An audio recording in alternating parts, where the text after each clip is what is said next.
আল্লাহর মহব্বতে কি মেহনত করবে, সারা দেশ বিবি দুনিয়া বিবি যেখানেই যাবে তো সঙ্গে মোবাইলের ছবির ধান্দা এবং ওই ভিডিওর ধান্দা, দল বল খাদেম কদ্দাম নিয়ে সব সফর, যাতে আমাদের ছবি তোলা হয়, ভিডিও করা হয়। জুমার নামাজ পড়াবে তার সেখানেও ভিডিও করে, সেখানে ছবি তুলে। আল্লাহর ভয় আত্মার ভিতরে নাই। এই জালেমদের আত্মায় যদি আল্লাহর ভয় থাকতো, মসজিদের মধ্যে জুমার নামাজ পড়াবে, সেখানে কিসের ভিডিও? এর থেকে তো মূর্খরা ভালো, যে মূর্খরা এরকম আল্লাহর ভয়ে কাঁপতে থাকে, মসজিদের ভিতরে ছবি তোলার চিন্তাই করতে পারে না। ওই রকম অশিক্ষিত মানুষ, সে সাধারণ মানুষ, সে ভালো। এইরকম জালেমের থেকে যে জালেম মসজিদের ভিতরে জুমার নামাজ পড়াইতে আসে খতিব, আর সে ভিডিও করতে থাকে, তাই না? যেখানে ইসলামের এক বিধান হলো দামা ইউরিবুক ইলা মালা ইউরিবুক, যে বিষয়ে তোমার খটকা হয় অন্তরে, এটা ঠিক না বেঠিক, তো সেক্ষেত্রে তো সেটা থেকে পরিহার করে তুমি চলো। এই হাদিসের আলোকে হাকিম মোহাম্মদ মাওলানা আশরাফ আলী থানভী রহমতুল্লাহ আলী বলেন, কোন মাসলার ব্যাপারে আলেম উলামাদের মধ্যে যদি মত পার্থক্য থাকে, ইখতিলাফ থাকে, কেউ বলেন এটা সঠিক জায়েজ, কেউ বলেন বেঠিক না জায়েজ, তাহলে এই জায়েজ না জায়েজ বলতে থাকার কারণে কমপক্ষে অন্তরের মধ্যে খটকাতে হয়। সেক্ষেত্রে দেখতে হবে যে দুই পক্ষ যে বিষয়টাকে বলছেন এটা কোনো ফরজ কিনা, ওয়াজিব কিনা, এরকম কোন মসলা কিনা। হ্যাঁ, যদি ফরজ ওয়াজিব হয় তাহলে তো মুশকিল ব্যাপার, আর না হলে সেখান থেকেও বিরত থাকা চাই, সেখান থেকেও বিরত থাকা চাই, যেটা মানতেই হবে ফরজ ওয়াজিব। ছবির মসলা কি এরকম যে ছবি তুলতেই হবে ফরজ, ছবি তুলতেই হবে ওয়াজিব, অথবা কমপক্ষে সুন্নতে মুআক্কাদা অথবা সুন্নত এমন কিছু? হাকিমুল উম্মতের মতো মুজাদ্দিদের এই হেদায়েত মোতাবেক সব উলামাদেরও, পীর সাহেবদেরও, সব মুসলমানদের ছবি থেকে বিরত হওয়া কর্তব্য কোরআন সুন্নাহর আলোকে। যারা দ্বীনের ফিকির রাখে, আজমত রাখে অন্তরে, আল্লাহর ভয় আর কাল কিয়ামতে হিসাব দেওয়ার ফিকির রাখে, তারা হাকিমুল উম্মতের কথার উপর জন্য অবশ্যই আমল করে। কিয়ামতের দিন আমাদের সামনে আসতেছে, আল্লাহর সামনে দাঁড়ায় এই সকল হিসাব কিতাব দিতে হবে, সেই বিষয়কে চিন্তা করি এখনই। আল্লাহ বুঝ দান করেন। এত বড় ধৃষ্টতা এবং সীমা লঙ্ঘন, মসজিদের ভিতরে পর্যন্ত সে খতিব সে ছবি তুলতেছে, ভিডিও করতেছে। এই জালেম নফসের গোলামি করতেছে, শুধুই নফসের গোলামি করতেছে, শুধুই নফসের গোলামি করতেছে, নাকি আল্লাহর গোলামি করতেছে? সে ভিডিও তোলার দ্বারা আল্লাহর গোলামি প্রমাণিত হয়, রাসূলুল্লাহ সাল্লাল্লাহু আলাইহি ওয়াসাল্লামের মহব্বত প্রমাণিত হয়, তাহলে আল্লাহ রাসূলের আনুগত্য প্রমাণিত হয়।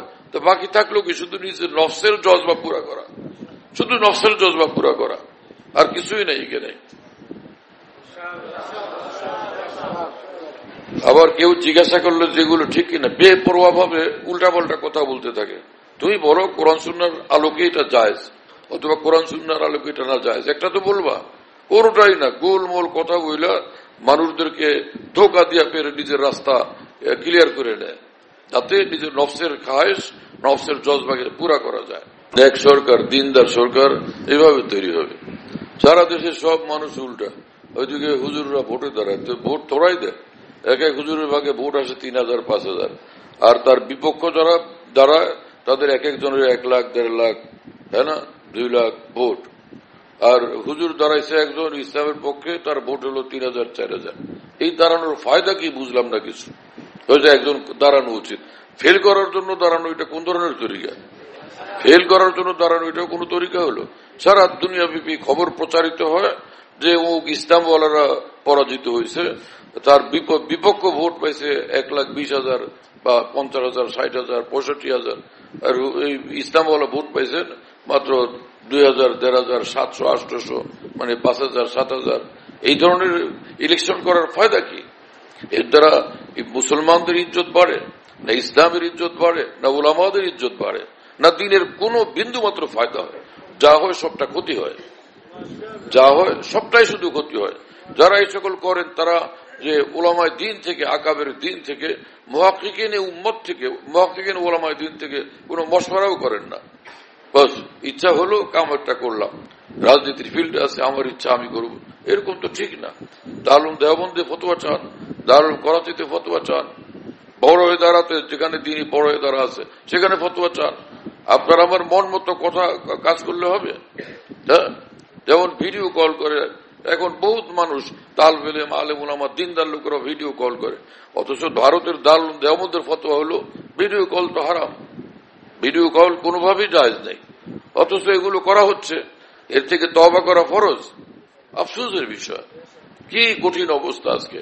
দিনদার ফ্যামিলিগুলো পর্যন্ত ধ্বংস হচ্ছে, বরবাদ হচ্ছে, এইভাবে নিজের ইচ্ছা মতো চলে, নিজের খামখেয়ালি করে। কি অবস্থা আজকে।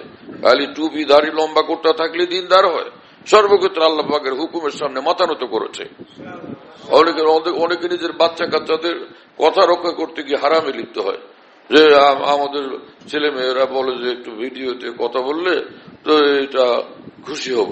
আরে তোমার বাচ্চাকে খুশি করা, বাবাকে খুশি করা, মাকে খুশি করা, বউকে স্বামীকে খুশি করা, বন্ধুকে খুশি করা, না মহান আল্লাহকে খুশি করা? কার সামনে তুমি কাকে নিয়ে আসছো খেয়াল করতেছো কিছু? মহান আল্লাহর সামনে তুমি আরেকজনকে প্রাধান্য দিতেছ। কত কঠিন অপরাধ এটা। এমন একটা জমানা মনে হয় যে সব আলেম ওলামা কবরস্থানে চলে গেছে, সব হুজুরই বড় হুজুর। এক একজন এমন গর্জন করে মনে হয় তিনি এই জমানার ইমাম আবু হানিফা। এইরকম ভাবে গর্জন তর্জন করতে থাকে অন্যায় পথে চলে। আর এবার আকাবের রেফারেন্স দিয়ে ফের গর্জন তর্জন করো, আকাবের রেফারেন্স দিয়ে গর্জন তর্জন করো, ফোকাহের মতো রেফারেন্স দিয়ে গর্জন তর্জন করো। কোন আলেমে দিন বলছেন এই কথা? মসজিদের মধ্যে, মাদ্রাসার মধ্যে, দিনই মাহফিলের মধ্যে এরকম ছবি তোলা ভিডিও করা জায়েজ আছে? কোন আলেমে দিন বলছেন? কোন ফকিহ বলছেন এই কথা? পৃথিবীর কোন ফকিহ কথা বলেন নাই। তুমি নিজেগুলো বানাইছো মিয়া। দেওবন্দের উলামায়ে দিনকে হক মনে করো না হক মনে করো? সে উলামায়ে দিন, সে আকাবের দিন যখন এটাকে না জায়েজ এবং হারাম বলতেছেন, সেখানে তুমি মাথা করতে না পারা, এটা তোমার কপাল পোড়া হওয়ার আলামত। ভাগ্যবান হলে এই কাজ কিভাবে করতে তুমি দুঃসাহস করতেছ?